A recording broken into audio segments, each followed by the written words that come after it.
Hello అందరూ నమస్కారం. Movie review of 'గది' 2025 వచ్చింది. అమెజాన్ ప్రైమ్‌లో స్ట్రీమింగ్ అవుతుంది. ఇదొక horror thriller movie. Horror scenes కన్నా థ్రిల్లింగ్ సీన్స్ అక్కడక్కడ ఉంటాయి. అవి చూడడానికైతే పర్లేదు బాగానే ఉంటాయన్నమాట. ఇంకా ఈ మూవీ స్టోరీకెళ్తే ఒక ఆంటీ, ఒక అంకుల్ ఇదే స్టోరీ. ఇదేం స్టోరీ అనుకుంటున్నారా? అయితే మీకు స్టోరీ పూర్తిగా అర్థం కాలేదు. అయితే మళ్ళీ చెప్తానండి. ఒక అంకుల్, ఒక ఆంటీ మధ్యలో ఒక వ్యాంపు. అదే ఈ మూవీలో ట్విస్ట్. ఈ డైలాగ్స్ ఎక్కడో మూవీలో విన్నట్టుగా అనిపిస్తుంది కదా! మీరు వింటే కామెంట్ చేయండి. ఇంకా అసలు ఈ మూవీ స్టోరీలోకెళ్తే నలుగురు దొంగలు ఒక ఇంట్లో దోచుకొని పారిపోతూ ఉండగా పోలీసులు వెంటపడుతుంటారనమాట. దొంగలు ఎటు పోవాలో అర్థం కాక ఆ డబ్బుల్ని ఎక్కడైనా దాచిపెట్టాలనుకుంటారు. అప్పుడే వాళ్ళకి శ్మశానం పక్కన ఉన్న ఇల్లు గుర్తొస్తది. ఆ ఇంట్లో వెళ్లి దాచిపెడతారనమాట. ఆ తర్వాత ఆ నలుగురు దొంగల్ని పోలీసులు పట్టుకుంటారు. కొన్ని రోజుల తర్వాత ఆ ఇంట్లోకి ఒక ప్రేమ జంట వస్తది. సో, అదే టైంలో కూడా దొంగలొస్తారు. సో, వాళ్ళిద్దరి మధ్య అసలు ఏం జరిగిందనేది ఈ మూవీ స్టోరీ అనమాట. ఇంకా ఈ మూవీ స్టార్టింగ్‌లో ఒక ఇంట్రెస్టింగ్ సీన్ పెడతారు. అది చూడడానికైతే పర్లేదు బాగానే ఉంటది. ఆ తర్వాత వెళ్ళే కొద్ది స్టోరీకి కొంచెం స్లోగా ఇంట్రెస్ట్‌గానే తీసుకెళ్తూ ఉంటాడు. సో, ఈ మూవీలో ఆ ఇంట్లో ఏదో దెయ్యం ఉందంటగా చూపిస్తారు. సో, అవి చూడడానికైతే కొంచెం పర్లేదు బాగానే ఉంటాయి సీన్స్. ఓల్డ్ సినిమాలో కమెడియన్ చెప్పిన డైలాగ్ ఈ మూవీలో పెట్టారు.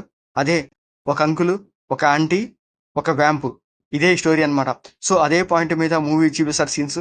అవి చూడడానికి కొంచెం ఫన్నీగా అనిపిస్తాయి. అక్కక్కడ కొంచెం సీన్స్ పర్లేదు బాగానే ఉంటాయన్నమాట. మరీ అంత వరస్ట్‌గా అయితే ఏమి ఉండవు గానీ, సీన్స్ చూడడానికైతే బాగానే ఉంటాయి.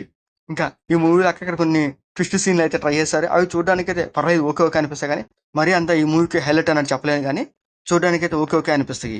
ఇంకా కామెడీ టైమింగ్ అండ్ కొంచెం స్క్రీన్ ప్లే మీద వర్క్ చేసుంటే బాగుండేదనిపించిన సీన్స్. ఎందుకంటే మూవీలో కొంచెం కామెడీ టైమింగ్ ట్రై చేశారు కానీ, అవి చూడడానికైతే బాగానే ఉన్నాయి కానీ, మరీ అంత హైలైట్ అయ్యేంతగా ఏమి లేవనమాట. ఇంకా మూవీ కూడా అదే స్టైల్‌లోనే క్లైమాక్స్ తీసుకెళ్తారు. క్లైమాక్స్ కూడా ఒక ట్విస్ట్ ఉంటది. అది కూడా చూడడానికైతే ఓకే, ఓకే అనిపిస్తది. ఒక సింపుల్ క్లైమాక్స్ లాగా ఈ మూవీని తేల్చేస్తాడు. ఇంకా ఈ మూవీ ఓవరాల్‌గా అయితే పర్లేదు, ఒకసారి చూడొచ్చు. మరీ అంత వరస్ట్ అని చెప్పలేను. మరీ అంత సూపర్ అని కూడా చెప్పలేను. ఏదో ఒకసారి చూడొచ్చు ఫన్నీగా. అది కాక ఈ మూవీ 1 అవర్ 30 మినిట్సే ఉంటది. సో, మరి అంత వరస్ట్ సీన్స్ గాని, సాంగ్స్ గాని అట్లా బోరింగ్ ఏం చూపించడు. స్టోరీ సింపుల్ గానే ఉంటది. అట్లాగే సింపుల్ గానే తేల్చేస్తాడు మూవీ కూడా. ఇంకా ఈ మూవీ ఆర్టిస్ట్ వాళ్ళెవరో నాకైతే తెలీదు గానీ, ఇందులో నాకు తెలిసిన ఒక యాక్టర్ ఉన్నాడు. సో, అతనే 'సూర్య భగవాన్ దాస్'. అతను పాత సినిమాల నుంచి యాక్ట్ చేసుకుంటూ వస్తున్నాడు. తను ఈ మూవీలో ఒక హైలైట్ అనమాట. తను చెప్పిన డైలాగ్ బాగా ఫేమస్. ఈ మూవీలో కూడా చెప్తాడు. అదొక నాకు బాగా నచ్చిన డైలాగ్ అనమాట. అంటే ఒక అక్క, ఒక బావ, ఇది స్టోరీ అనమాట. మీకు అర్థం కాలేదు కదా! ఒక అక్క, ఒక బావ, ఒక అత్త, ఒక మామ. ఇది స్టోరీ అనమాట. మధ్యలో ఒక వ్యాంపు. ఇది ట్విస్ట్ అనమాట. ఇదే డైలాగ్ ఈ మూవీలో కూడా వాడారు. ఒక అంకులు, ఒక ఆంటీ, ఒక వ్యాంపు. ఇది స్టోరీ అనమాట. సో, అది విన్నప్పుడు నాకు చాలా బాగా అనిపించింది. సో, ఆయన చెప్పిన డైలాగ్ ఈ మూవీలో కూడా వాడారు. అది చూడడానికి బాగుంటది. అండ్ తన యాక్టింగ్ అండ్ పెర్ఫార్మెన్స్ ఈ మూవీకి ఓకే, ఓకే అనిపిస్తాయి. ఇంకా రిమైనింగ్ క్యారెక్టర్స్ కూడా పర్లేదు ఓకే, ఓకే లాగా అనిపిస్తాయి. ఇంకా సాంగ్స్ ఒకటో రెండో ఉంటాయి. అవి కూడా ఓకే, ఓకే అనిపిస్తాయి. ఇంకా ఈ మూవీ టెక్నికల్ కూడా షార్ట్ ఫిల్మ్‌కి ఎక్కువ, వెబ్ సీరీస్ తక్కువ అన్నట్టుగా ఉంటది.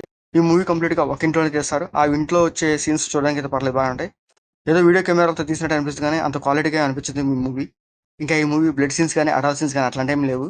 ఇంకా ఈ మూవీ అమెజాన్ ప్రైమ్‌లో స్ట్రీమింగ్ అవుతుంది. మీకు నచ్చితే చూడండి. లేకపోతే లీవ్ ఇట్. మీకు మా వీడియోస్ నచ్చితే లైక్ చేయండి, షేర్ చేయండి, సబ్స్క్రైబ్ చేసుకోండి. Thank you for watching.